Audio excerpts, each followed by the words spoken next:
Today, I want to extend my best wishes to all who are celebrating Nowruz here in the United States and around the world.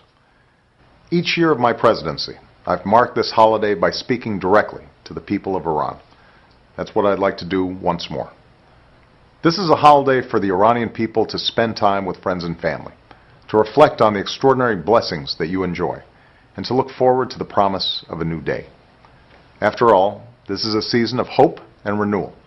And today we know that this is also a season of promise across the Middle East and North Africa, even as there are also enormous challenges. I believe that there are certain values that are universal. The freedom of peaceful assembly and association, the ability to speak your mind and choose your leaders. And what we are seeing across the region is the insistence on governments that are accountable to the people. But we also know that these movements for change are not unique to these last few months. The same forces of hope that swept across Tahrir Square were seen in Azadi Square in June of 2009. And just as the people of the region have insisted that they have a choice in how they are governed, so do the governments of the region have a choice in their response. So far, the Iranian government has responded by demonstrating that it cares far more about preserving its own power than respecting the rights of the Iranian people. For nearly 2 years, there's been a campaign of intimidation and abuse. Young and old, men and women, rich and poor, the Iranian people have been persecuted. Hundreds of prisoners of conscience are in jail. The innocent have gone missing. Journalists have been silenced. Women tortured. Children sentenced to death. The world has watched these unjust actions with alarm. We've seen Nasrin Sotoudeh jailed for defending human rights. Jafar Panahi imprisoned and unable to make his films. Abdul Reza Tajik thrown in jail for being a journalist.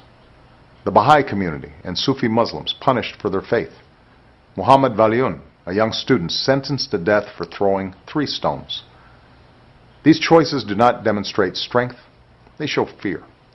For it's telling when a government is so afraid of its own citizens that it won't even allow them the freedom to access information or to communicate with each other. But the future of Iran will not be shaped by fear. The future of Iran belongs to the young people, the youth who will determine their own destiny. Over 60% of the Iranian people were born after 1979. You're not bound by the chains of the past, the distracting hatred of America that will create no jobs or opportunity, the rigid and unaccountable government, the refusal to let the Iranian people realize their full potential for fear of undermining the authority of the state.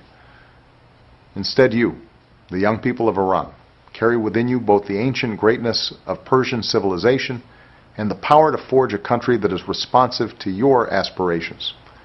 Your talent, your hopes, and your choices will shape the future of Iran and help light the world. And though times may seem dark, I want you to know that I am with you. On this day, a celebration that serves as a bridge from the past to the future, I'd like to close with a quote from poet Samin Behani, a woman who has been banned from traveling beyond Iran, even though her words have moved the world. Old I may be, but given the chance I will learn. I will begin a second youth alongside my progeny. I will recite the hadith of love of country with such fervor as to make each word bear life.